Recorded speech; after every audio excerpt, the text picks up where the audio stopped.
Hello dear subscriber, मैं आपका वर्मा महेंद्र एक बार फिर से हर्षिला चैनल में स्वागत करता हूं।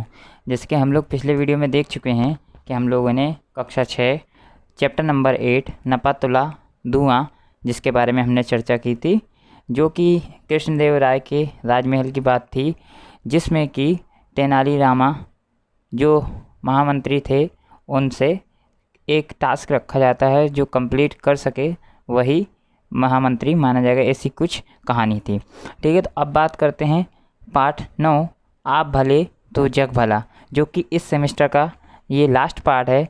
इसके बाद सेमेस्टर 1 फिनिश हो जाएगा। ठीक है, तो सबसे पहले जो पार्ट 9 है उसके लेखक का नाम है श्री नारायण जी। तो उनका जो जन्म हुआ था वो है 1912 में। तो श्रीमन नारायण का जन्म इटावा उत्तर प्रदेश में हुआ था। इनकी शिक्षा कोलकाता तथा प्रयाग विश्वविद्यालय में संपन्न हुई थी।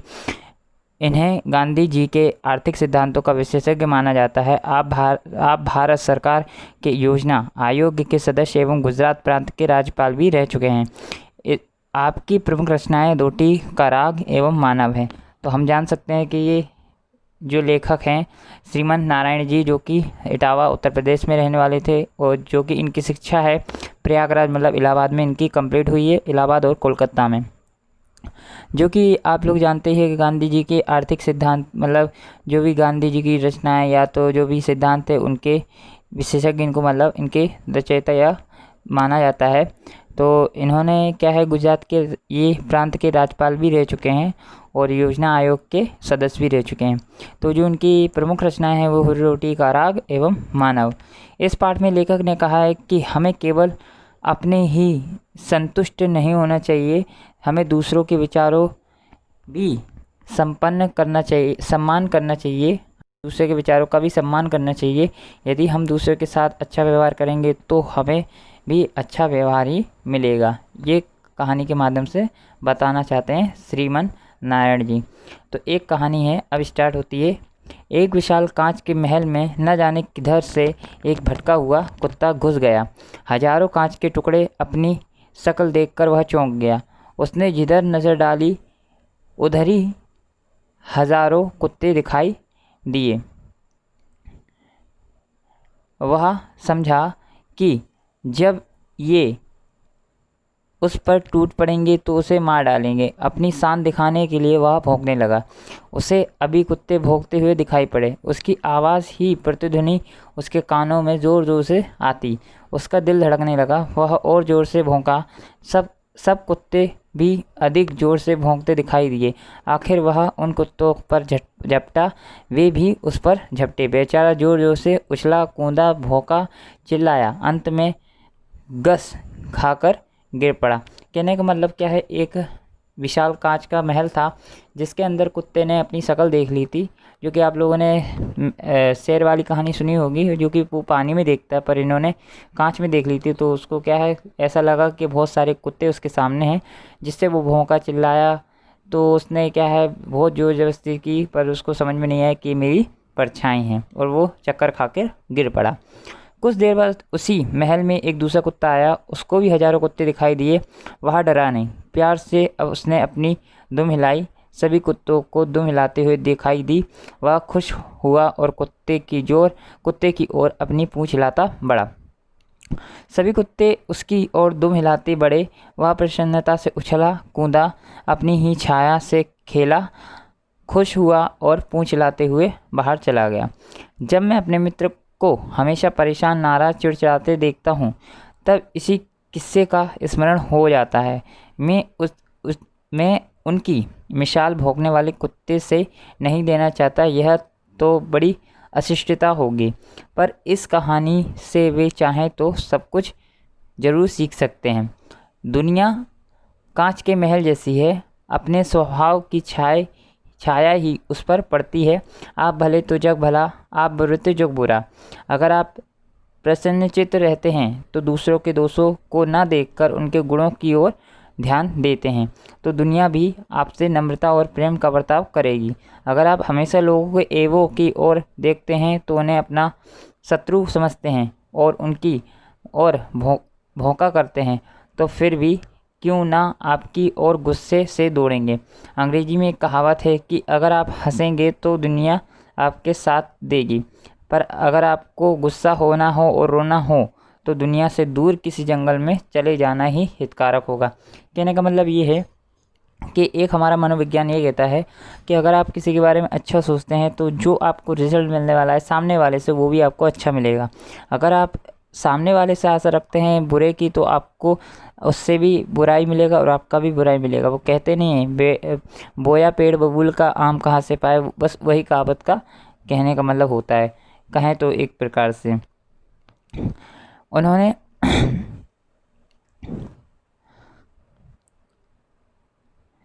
अमेरिका के मशहूर नेता अब्राहम लिंकन ने किसी से एक बार पूछा, आपकी सफलता का सबसे बड़ा रहस्य क्या है? उन्होंने ज़रा देर सोचकर उत्तर दिया, मैं दूसरों की अनावश्यक नुक्ताचीनी कर उनका दिल नहीं दुखाता। मेरे मित्र का यही खास गलती है, वे दूसरों का दृष्टिकोण समझने की कोशिश नहीं करते। दूसरों की विचारों की, कामों की, भावनाओं की आलोचना करना ही अपना परम धर्म समझते हैं। उनका शायद यह ख्याल ही कि ईश्वर ने उन्हें लोगों को सुधारने के लिए भेजा है, पर वे यह भूल जाते हैं कि शायद कि एक बूंद ज़्यादा मक्खियों को आकर्षित करती है बजाय एक जहर के। दुनिया में पूर्ण कौन है? हर एक में कुछ न कुछ त्रुटियां हैं, कुछ न कुछ त्रुटियां होती है। प्रत्येक व्यक्ति से गलतियां होती हैं। फिर एक दूसरे को सुधारने की कोशिश करना अनुचित ही समझना चाहिए।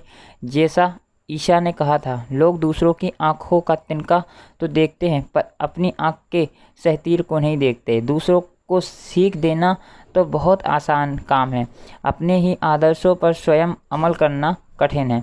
अगर हम अपने को ही सुधारने का प्रयत्न करें तो दूसरे के अवगुणों पर टीका टिप्पणी करना बंद कर देंगे तो हमारे मित्र जैसा हमारा हाल कभी नहीं होगा।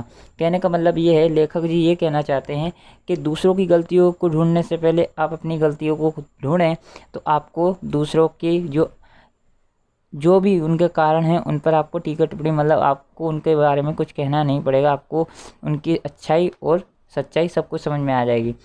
मेन बात क्या है, अगर आप किसी भी सामने वाले व्यक्ति की अगर बुराइयां देखते हैं तो मतलब आप में गलतियां हैं।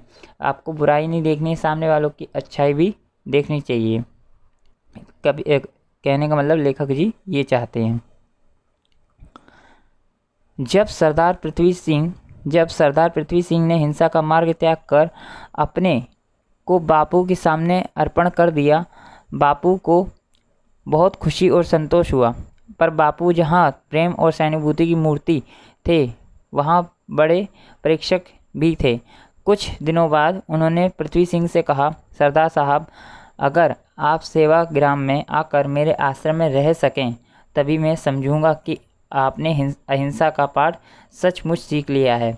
पृथ्वी सिंह जरा चौंक कर बोले, आपका क्या मतलब बापूजी? भाई, मेरा आश्रम तो एक प्रयोगशाला जैसा ही है। जिन लोगों की कहीं नहीं बनती अक्सर वे मेरे पास आ जाते हैं। उन सबको एक साथ रखने में मैं सीमेंट का काम करता हूँ और वह सीमेंट मेरी अहिंसा ही है। मैं समझ गया बापूजी, पृथ्वी सिंह जी ने मुस्कुराकर कहा। आगे की कहानी यहाँ कहने की ज़रूरत नहीं है, पर इसमें बापू के प्रेममय व्यवहार की एक झलक मिल जाती है। उन्होंने अपने प्रेम और सहानुभूति से कितने ही व्यक्तियों को अपनी ओर खींचा था। बापू कड़ी से कड़ी आलोचना कर सकते थे और करते भी थे, पर हंसकर मीठी चुटकियां लेकर अपना प्रेम दर्शाकर। कहने का मतलब ये है, उससे एक पृथ्वीराज जी थे और बापू थे जो कि गांधी जी बापू। तो उन्होंने बोला कि आप क्या मतलब बापूजी हैं? तो उन्होंने क्वेश्चन किया। तो हाँ भाई, मेरा ही ये प्रयोगशाला है जो कि आश्रम था। तो उसके बारे में पृथ्वी जी चर्चा करते हैं कि आप वास्तव में अगर आप अहिंसा के पुजारी हो चुके हैं तो आप मेरे एक बार आश्रम में आइए तो उससे पता पड़ जाएगा, ऐसा कहते हैं। तो बस उसी बात पे विचार और विमर्श होता है। अमेरिका के मशहूर लेखक इमर्सन की यह घटना याद आती है। उन्हें गाय पालने का शौक़ था, इसलिए गाय और नन्हे बछड़े उनके मकान के पास एक कुटी में रहते थे।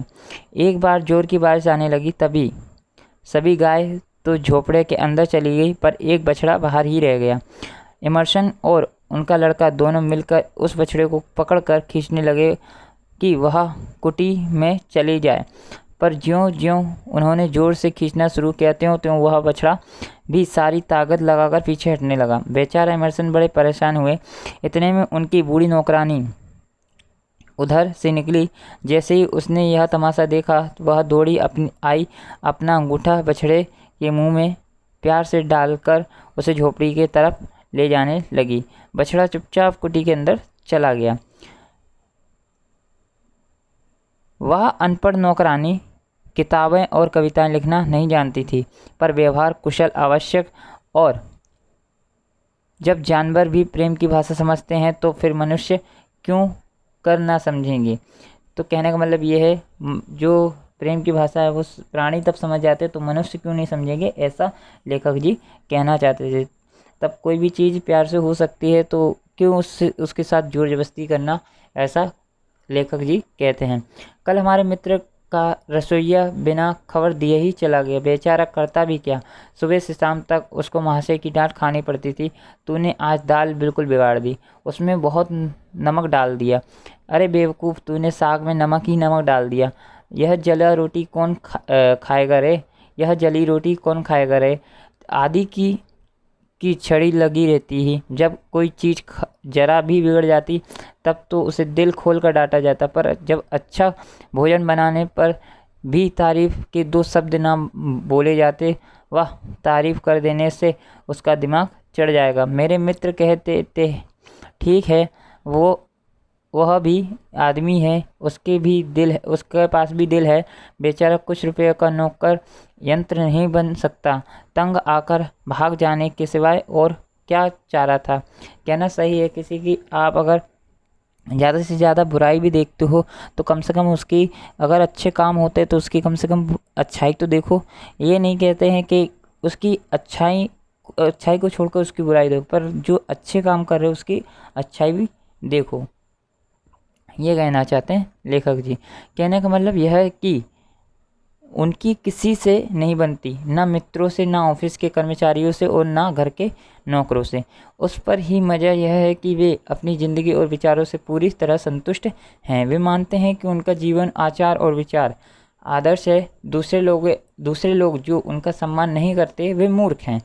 ग्रीस के महान संत सुकृत ने एक बात बड़े फतेह की गई थी, मतलब की थी उन्होंने, जो मनुष्य मूर्ख है और जो जानता है कि वह मूर्ख है वह ज्ञानी है, पर जो मूर्ख है और नहीं जानता कि वह मूर्ख है वह सबसे बड़ा मूर्ख है। मतलब कहने का मतलब ये है कि जो मनुष्य मूर्ख है, मतलब जो बुद्धिहीन है, मतलब जिसके पास बुद्धि नहीं है, वह जानता है कि मैं ही मूर्ख हूँ, तो वो बात सही है। पर वो मतलब जो दूसरा मूर्ख है और वो कहता है मैं ज्ञानी हूँ, पर जो मूर्ख है वह नहीं जानता कि वह मूर्ख है, वो सबसे बड़ा मूर्ख कहलाता है। ऐसा सुकृत ने कहा था। अच्छा हो सुकृत के इस विचार को मेरे मित्र अपने कमरे में लिख कर टांग लें, पर उनसे यह कहने का साहस कौन करे। मतलब इससे, ये कहानी से ये सीख मिलती है कि हमें तब सामने वाला कुछ अच्छे कर्म करता है तो हमें उसकी बढ़ाई भी करनी चाहिए। अगर उससे कुछ काम बिगड़ते हैं तो उसे थोड़ा डांटना भी ज़रूरी है, बट ऐसा नहीं कि उसको डांट करना और उसको अच्छे कार्यों के लिए उसको सहानुभूति नहीं करती, ये कहीं ना कहीं गलत है। तो क्योंकि क्या है, तब आपके पास पॉजिटिव थिंकिंग होती है तो आपके पास नेगेटिव थिंकिंग भी होती है, तभी कुछ अच्छी चीज़ें होती है तो कुछ बुरी चीज़ें भी होती हैं। तो आप लोगों को वीडियो कैसा लगा कमेंट सेक्शन में ज़रूर कमेंट करके बताएं। अगर आपको वीडियो पसंद आया हो तो लाइक प्लीज़ कीजिए, और अगर आपने मेरे चैनल को सब्सक्राइब नहीं किया हो तो चैनल को सब्सक्राइब कर लीजिए। इसी के साथ हमारा चैप्टर नंबर, जो कि सेमेस्टर नंबर 1 है, वो फिनिश होता है, और इसी के साथ चैप्टर का सेमेस्टर पूरा ख़त्म होता है। Thank you everyone.